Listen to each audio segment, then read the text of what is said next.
네, 오늘 이 시간 우리가 함께 나눌 하나님 말씀은 요한복음 10장 22절부터 29절까지 기록되어 있는 본문의 말씀입니다. 우리는 지난 시간에 기록된 말씀을 통하여서 예수님의 말씀이 선포될 때 반드시 나타나는 현상에 대하여 함께 생각을 해보았습니다. 예수님의 진리의 말씀이 선포될 때 그 자리에는 반드시 분쟁이 일어나게 되어 있습니다. 그리고 그 분쟁은 그 말씀을 믿는 자와 믿지 않는 자 사이에서의 분쟁이며 또한 믿는 자 안에서의 성령 하나님의 역사하심과 여전히 남아있는 나의 옛 자아 사이에서의 내면의 분쟁이라고 할 수가 있습니다. 우리는 지난 시간의 말씀의 내용들을 통해 우리가 간과하고 있었던 한 가지 사실을 발견하게 되었습니다. 그것은 바로 예수님의 진리의 말씀이 선포될 때 그 말씀 가운데 격정적으로 반응을 했던 것이 예수님을 반대하는 자들에게서만 발견된 모습이 아니었다라고 하는 사실입니다. 많은 사람들이 예수님의 말씀이 선포될 때 그 말씀을 듣는 자에게서 나타나는 격정적이고 격렬한 반응은 오직 예수님을 반대하고 예수님을 죽이고자 하는 마음을 품은 자들에게서만 발견되어지는 모습이라고 생각을 하고 있었던 경우가 많이 있었지만 우리는 지난 시간의 말씀의 내용들을 통해 그와 같은 격정적이고 격렬한 반응은 예수님을 반대했던 이들에게서만 발견되어진 모습이 아닌 예수님에 대하여 우호적인 감정을 갖게 된 적은 수의 무리에게서도 발견된 모습이었으며 어떤 면에서 보자면 그들의 수가 훨씬 적었기 때문에 예수님에 대하여 부정적인 반응을 나타낸 이들보다 예수님에 대하여 우호적인 감정을 나타내 보인 이들에게서 나타난 격렬의 정도가 더 격정적이었을 것이다라고 하는 사실을 생각해 볼 수 있었던 것입니다. 그들은 훨씬 더 많은 수의 사람들이 예수님을 비난하고 미친 사람이라 몰아세우는 상황 속에서도 자신의 생각을 굽히거나 그 생각을 드러내는 것에 있어 주저하지 아니하였고 또 자신의 안위에 대하여 고려하지 아니하고 예수님 편에 서서 담대하게 예수님을 변호하였던 것입니다. 그리고 우리는 그들의 그와 같은 반응이 말씀에 대한 확신과 신뢰에서 비롯되었다라고 하는 사실을 지난 시간의 말씀의 내용들을 통해 함께 확인하므로 주의 말씀에 대한 확신은 우리의 내면에서 격정적인 반응을 일으키고 우리를 그 어떤 상황 속에서도 담대하게 말할 수 있게 하고 행동하게 한다라고 하는 사실을 발견할 수 있었던 것입니다. 그리고 지난 시간의 말씀의 내용에 앞서 서두에 말씀드렸던 반응 가운데 외적으로 표출되어지는 격정적인 반응에 더 초점을 맞추어 지난 시간의 말씀의 내용들이 언급되었다라고 하면 오늘 말씀은 개인의 내적인 분쟁 가운데 더 초점을 맞추어 기록되어 있는 말씀의 내용이라고 할 수가 있을 것입니다.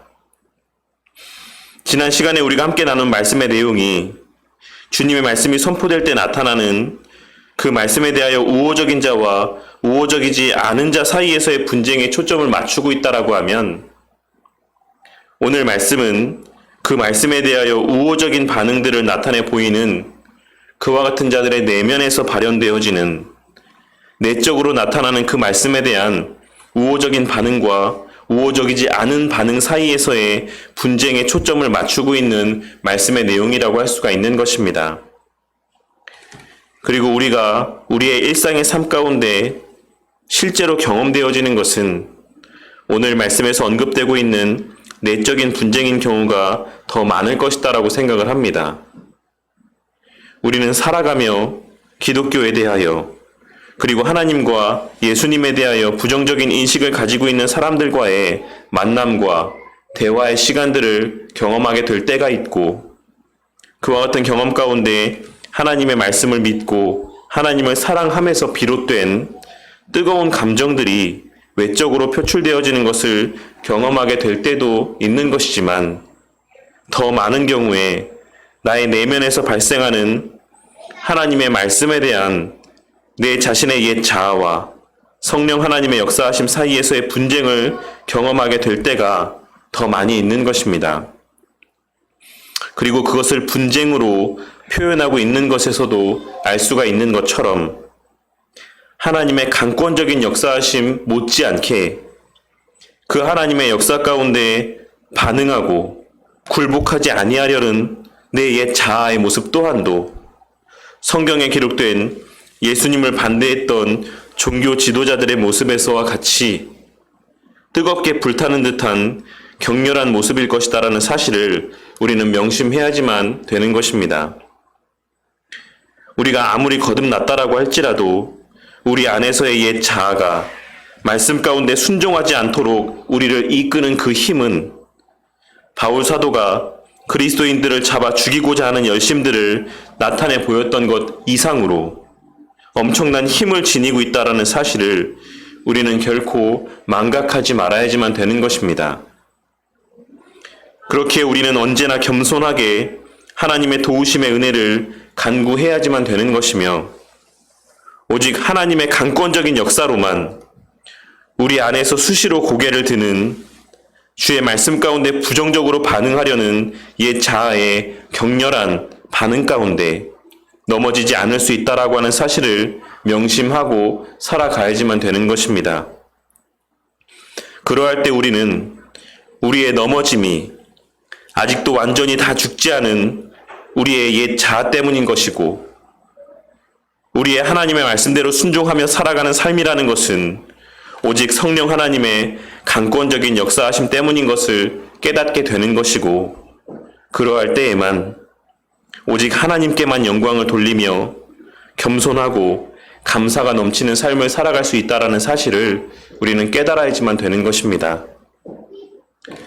이제 오늘 우리가 함께 나눌 본문의 말씀의 내용들을 함께 살펴보고자 합니다. 오늘 말씀의 내용은 지난 시간에 우리가 함께 나눈 말씀의 시간적인 배경으로부터 약 3개월 정도 지난 이후에 있었던 일에 대한 기록입니다. 오늘 말씀에 등장하는 수전절이라고 하는 절기는 하누카, 즉 빛의 절기라고도 불려지는 절기로서 지난 시간에 우리가 함께 나눈 말씀의 배경이 되는 초막절로부터는 약 3개월 정도가 지난 이후에 지켜지는 절기였습니다. 이 수전절이 빛의 절기라고 불려지는 이유는 이 절기의 기간 동안 각 가정마다 깨끗한 기름으로 등불을 밝히는 것이 이 절기의 가장 큰 특징 가운데 하나였기 때문입니다.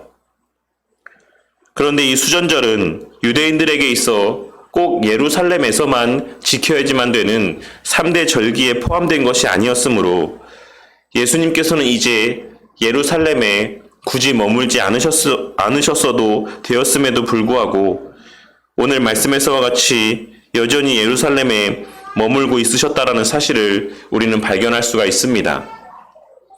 그리고 이는 예수님께서 자신을 잡아 죽이고자 하는 유대 종교 지도자들의 위협에 대하여 전혀 개의치 아니하셨다라고 하는 사실을 의미하는 것이자 예루살렘에 거하는 하나님의 백성들에게 계속하여 복음을 전하고자 하시는 예수님의 마음이 담겨 있었다라고 하는 사실을 우리는 본문의 기록을 통해 확인할 수가 있는 것입니다. 앞서 이 수전절은 초막절로부터 약 3개월이 지난 이후에 있었던 절기라고 말씀을 드렸는데 초막절이 오늘날 우리가 사용하는 태양력으로는 8월에서 9월 사이에 있었던 절기였으므로 이 수전절은 오늘날로 치자면 11월에서 12월 사이에 자리하고 있는 절기였습니다. 그렇게 요한은 오늘 본문 말씀에서 22절에 기록된 바와 같이 때는 겨울이라 라고 그 계절적 배경에 대해서 분명하게 언급을 하고 있는 것입니다. 그리고 요한이 오늘 말씀에서의 배경이 되는 시기가 겨울이라고 언급을 하고 있는 것은 팔레스타인 지역의 기후가 겨울에 비가 오는 우기였으므로 예수님께서 오늘 본문 말씀 23절에 기록된 내용에서와 같이 그 위에 지붕이 있는 솔로몬 행각을 거니셨던 이유가 수시로 비가 오는 우기였기 때문이라는 사실을 또한 나타내 보여주기 위한 의도가 담겨져 있는 기록이라고도 할 수가 있는 것입니다. 그런데 그렇게 솔로몬 행각을 거니시는 예수님을 24절에 기록된 말씀에서와 같이 유대인들이 애워싸고 말을 건네기 시작하였다라고 본문 말씀은 증거하고 있습니다. 그리고 그 건넨 말의 내용은 24절 뒷부분에 기록되어 있는 바와 같이 당신이 언제까지나 우리 마음을 의혹하게 하려 하나이까? 그리스도이면 밝히 말씀하소서라는 것이었습니다. 물론 이들 상당수는 예수님을 곤경에 빠뜨리기 위한 의도로 지금 이와 같은 말을 건네고 있는 것이다라고 할 수가 있습니다. 언제나 예수님의 말과 행동에서 예수님을 책잡을 거리를 찾고자 했던 유대인들은 오늘 말씀에서의 이와 같은 말을 통해서도 예수님의 입에서 그들이 바라는 바대로의 대답이 나오기를 바라고 기대하며 이와 같은 말을 건네고 있는 것입니다. 그리고 그들 가운데 대부분의 사람들은 실제로 오늘 말씀과 다음 시간에 함께 나눌 말씀에 기록된 예수님의 대답의 말을 책잡아 시비를 걸었다라고 하는 사실을 우리는 이어지는 말씀의 내용들을 통해 확인할 수가 있는 것입니다.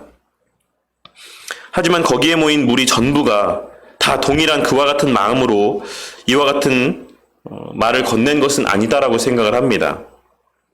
왜냐하면 그렇다라고 하면 예수님께서 굳이 그들의 그러한 질문 가운데 길게 많은 시간을 할애해서 대답을 하지는 않으셨을 것이기 때문입니다.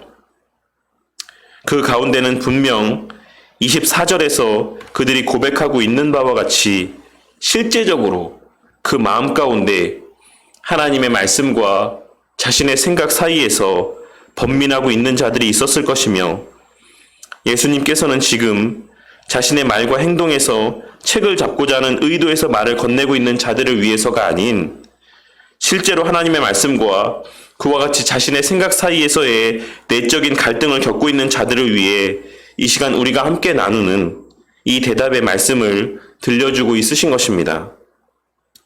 그리고 이는 앞서도 언급했던 것처럼 주님의 말씀이 선포될 때 나타나는 외적인 반응에 이어 우리 안에서도 늘 수시로 발견되어지는 내적인 갈등에 대한 예수님의 가르침의 말씀이라고 할 수가 있는 것입니다. 그렇다면 그들의 그러한 질문에 대한 예수님의 대답은 무엇이었습니까? 첫째로는 내가 이미 너희에게 말하였고 너희들도 그 사실이 진리인 것을 알고 있지만 너희들 스스로가 믿지 않고 있다라고 하는 말씀이었습니다. 이는 앞서도 우리가 함께 나누었던 바와 같이 주님의 말씀이 선포될 때 그 말씀이 믿어지는 것은 하나님의 은혜의 역사의 결과이지만 주님의 말씀을 믿지 못하고 그 말씀 가운데 순종하지 아니하는 것은 우리의 악한 본성 때문이라고 하는 사실을 잘 말씀해주고 있는 것이다라고 할 수가 있을 것입니다. 또한 둘째로 그 예수님의 하나님의 아들이심에 대한 증거는 예수님의 말씀만으로가 아닌 예수님께서 행하시는 일들을 통해 증거되었다라고 하는 사실을 또한 말씀하고 있으신 것입니다. 우리는 이를 통해 우리의 신앙 또한도 우리의 입술에서의 고백만을 통해서가 아닌 우리의 하나님의 이름으로 행하는 일들을 통해 증거되어지는 것이다라고 하는 사실을 발견할 수가 있을 것입니다. 예수님께서는 오늘 본문의 말씀을 통해 예수님의 이 땅에서 행하시는 모든 일들이 성부 하나님의 뜻과 그 말씀에 순종하는 삶이었으며 그 성부 하나님의 구속 역사의 완성을 위한 것이었다라고 하는 사실을 분명하게 밝히고 있으십니다.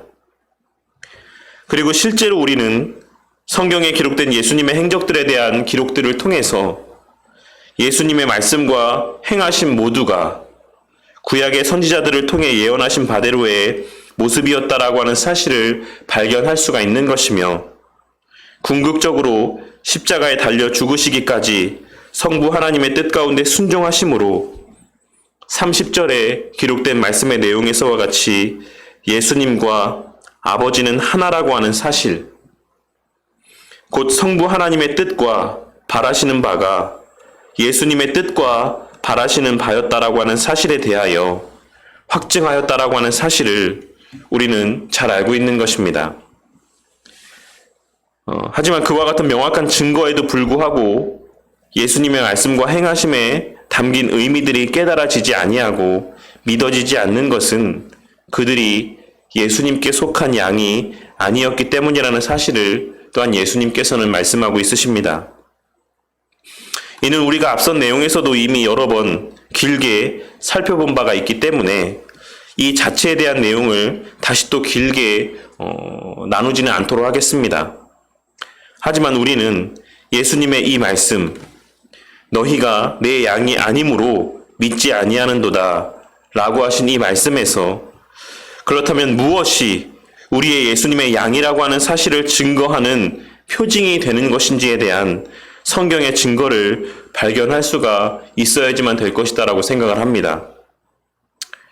우리는 우리 자신의 입으로 저는 예수님의 양입니다. 저는 그리스도인입니다. 저는 교회를 다니고 교회에서 세례를 받았습니다. 라고 고백하는 말들을 통해 우리의 하나님께 속하였음이 증거되어지는 것이 아니다라는 사실을 명심해야지만 될 것입니다.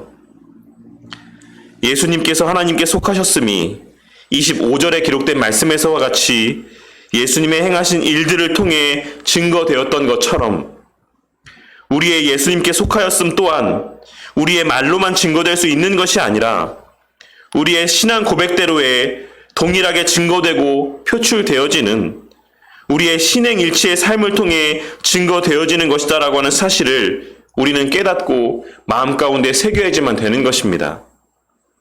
그리고 무엇보다 주님께서 우리에게 주시는 은혜의 실체는 바로 그것이다라고 하는 사실을 깨닫게 되는 은혜가 있기를 바랍니다.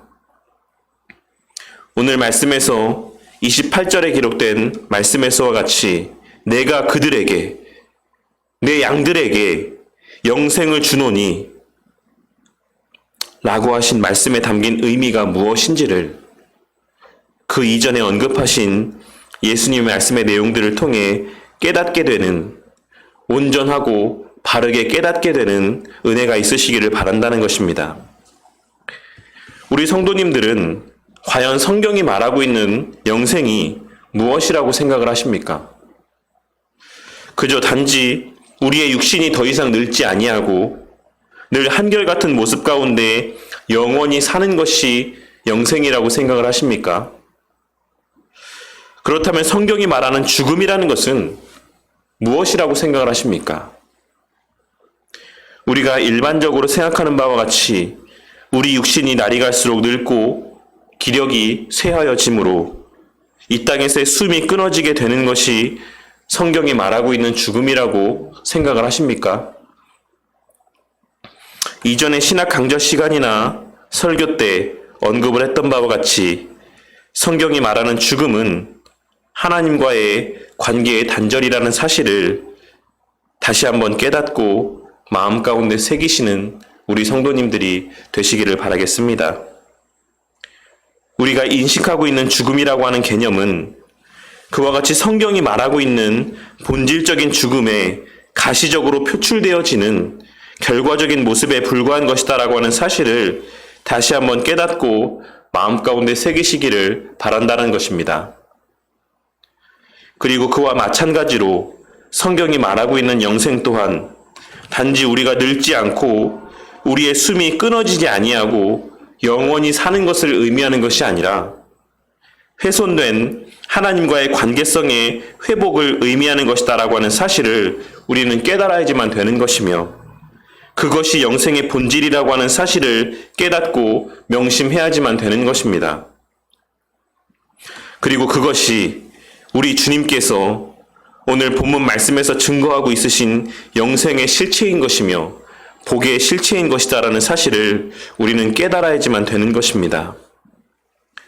우리가 입술로 하나님에 대한 바른 신앙을 고백하게 될 뿐만 아니라 우리를 통해 고백하게 하신 그 신앙의 고백대로 살아갈 수 있도록 우리의 지성과 감정, 우리가 주일에 배운 바대로 조금 어렵고 유식한 말로 표현하자면 우리의 이성과 오성, 그리고 의지와 감정 가운데 역사하시고 강권적인 은혜를 베풀어 주심으로 우리의 이성과 오성으로 우리 하나님을 인지하고 살아가게 하시고 우리의 의지와 감정으로 그 하나님을 두려워하고 사랑하게 하심으로 우리에게 믿게 하신 바대로 또한 우리의 입술로 고백하게 하신 바대로 그와 일치된 신앙의 삶을 살아갈 수 있게 해주시는 것.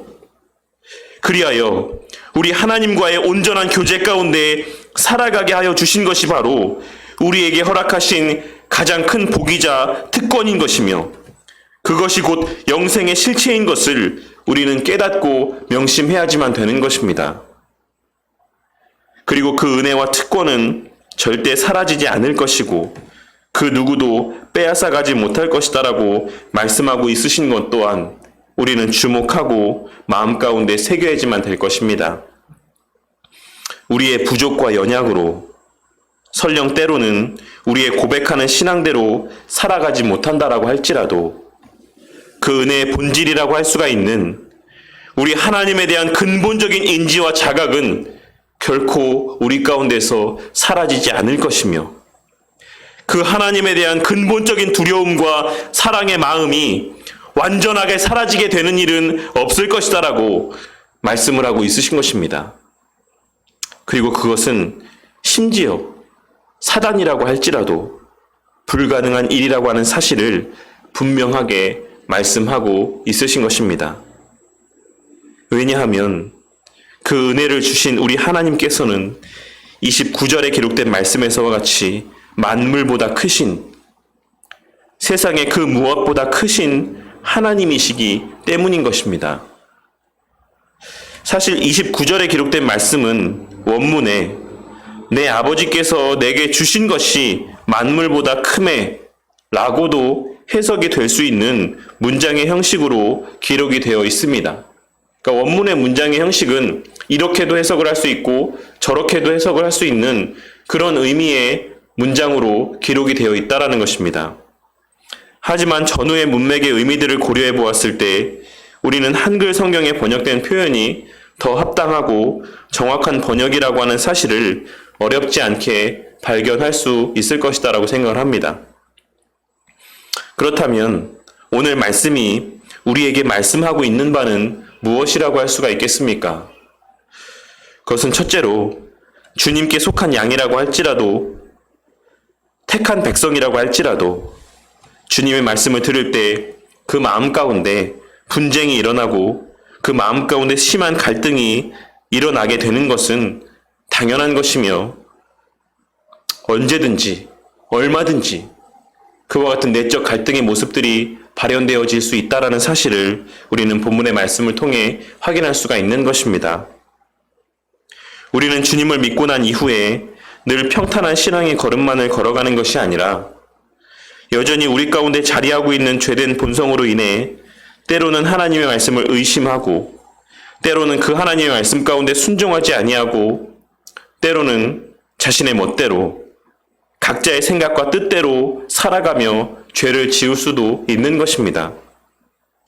하지만 우리에게 주어진 구원이 우리의 어떠함 때문으로 말미암은 것이 아니다라고 하는 사실을 다시 한번 깨닫게 되므로 사단의 바람과 같이 그와 같은 죄로 인한 지나친 낙심 가운데 빠지는 성도님들이 되지 마시기를 바랍니다. 사단이 바라는 바와 같이 우리의 죄로 인하여 하나님께로부터 날로 더 멀어져 가고 하나님 앞으로 가까이 나아가지 못하는 그 마음의 눌림 가운데 허덕이는 것이 아니라 오늘 말씀에서와 같이 주님 주시는 거룩한 두려운 마음 가운데 회개하고 주님께로 가까이 나아가는 은혜가 있으시기를 바란다라는 것입니다. 또한 둘째로 우리를 조건 없이 택하신 우리 주님께서 당신께 속한 백성들과 양 무리들에게 그 음성에 반응할 수 있는 영생의 특권과 은혜를 주신다라는 사실을 명심해야지만 될 것이다라고 생각을 합니다. 주님의 말씀을 통해 우리 주님의 살아계심이 믿어지시는 그와 같은 마음들이 우리 성도님들의 마음 가운데 자리하고 있을 것이다라고 생각을 합니다. 지금 당장 내 신앙의 모습이 내가 고백하는 바와 일치가 되지 않는다라고 할지라도 우리가 매 주일마다 또한 매 시간마다 배우는 우리 주님에 대한 신학적인 지식들이 이해가 되고 믿어지심으로 우리 주님에 대하여 알아가는 정도가 조금씩 점진적으로 확장되어져 가고 있을 것이다라고 확신한다라는 것입니다. 우리에게 있어 우리 하나님의 살아계심이 믿어지고 그 하나님에 대한 지식이 점진적으로 깨달아짐으로 우리의 영적인 지경이 확장되어져 감을 깨닫게 됨을 통해 그것이 하나님의 은혜이자 성령 하나님의 역사인 것을 깨닫고 지나친 낙심 가운데 빠지지 않는 우리 성도님들이 되시기를 바라겠습니다. 우리의 귀에 주의 말씀을 들려주시고 우리로 하여금 그 말씀을 통해 그 주님에 대한 지식을 깨닫게 해주시는 것이 우리 주님께서 그로 말미암아 우리 하나님에 대한 선한 두려움과 사랑의 마음 또한 풍성하게 해주실 것이 분명한 것입니다. 그리하여 우리가 죄의 자리 가운데 머물러 있을 때 그 선한 두려움으로 말미암아 그 죄의 자리 가운데 머물지 아니하고 그 자리에서 벗어나 회개하고 주님 앞으로 발걸음하게 하실 것이며 우리가 낙심 가운데 있을 때 주님의 우리를 향한 사랑의 마음들을 깨닫게 해주심으로 우리로 하여금 기도하게 하시고 위로와 소망이 가득하게 하여 주실 것이며 우리가 옛 자아와 성령 하나님의 역사하심 사이에서 번민하고 있을 때 우리의 하나님을 향한 사랑을 풍성케 하심으로 우리를 사랑하시는 그 하나님의 마음이 우리 가운데 풍성히 깨달아지게 하심으로 하나님의 바라시는 바대로 결단하고 나아가게 되는 은혜를 허락하여 주실 것입니다. 왜냐하면 그것이 바로 주님께 속한 양떼에게 보장된 궁극의 특권과 은혜이자 주님께서 오늘 본문 말씀에서 증거하시는 영생의 실체이기 때문입니다. 그리하여 우리 성도님들의 삶 속에서 고백되어지고 표출되어지는 언행을 통해 예수님의 하나님의 아들 되심이 증거되었던 것처럼 우리 성도님들의 하나님의 아들 되심 또한 우리 성도님들의 예수님께 속하였음 또한 우리의 삶의 모습을 통해 표출되고 증거되어지는 은혜가 있기를 바라겠습니다. 언제나 우리 성도님들의 입술에서 쓸데없는 것들이 아닌 오늘 말씀에서의 주님께서 약속하신 그 은혜에 대한 간구가 고백되어지기를 바랍니다. 우리가 얼마 전 주일에 나누었던 예수님의 말씀에서와 같이 우리 자신과 우리의 사랑하는 자녀들, 그리고 가족들, 지인들의 신앙에 대한 간구가 우리 가운데 눈물로 간구되어지는 은혜가 있기를 바랍니다. 그러한 간구가 우리의 하나님의 자녀됨을 증거하는 하나의 가장 큰 표징이 될 것이며 우리의 기도를 통해 일하시는 우리 주님께서는 우리의 그와 같은 주의 뜻에 합당한 기도 가운데 응답하여 주심으로 날이 갈수록 우리 하나님에 대한 인지와 자각이 그 하나님에 대한 선한 두려움과 사랑의 마음들이 더욱 풍성하여져 가게 할 것이고 또한 그와 같은 은혜가 우리의 삶을 변화시켜가며 우리의 입술에서 하나님과 하나님의 일들에 대한 고백이 우리의 삶의 모습에서 하나님과 하나님의 일들에 대한 증거가 고백되어지게 하실 것이다라고 확신합니다. 오늘 말씀에서의 우리 주님께서 말씀하여 주고 있으신 그 어떤 상황 속에서도 사라지지 아니하고 그 누구도 빼앗아 갈 수 없는 그 특권적인 은혜, 그 영생의 은혜가 늘 우리 가운데 보장되어 있다라고 하는 사실이 오늘 말씀을 통해 다시 한번 우리 가운데 깨달아지게 되므로 그 은혜를 간구하고 그 은혜에 대하여 감사하며 그 은혜로 말미암아 늘 감사와 기쁨이 충만한 삶을 살아가게 되시는 우리 바른교회 성도님들이 되시기를 주님의 이름으로 간절히 축원합니다.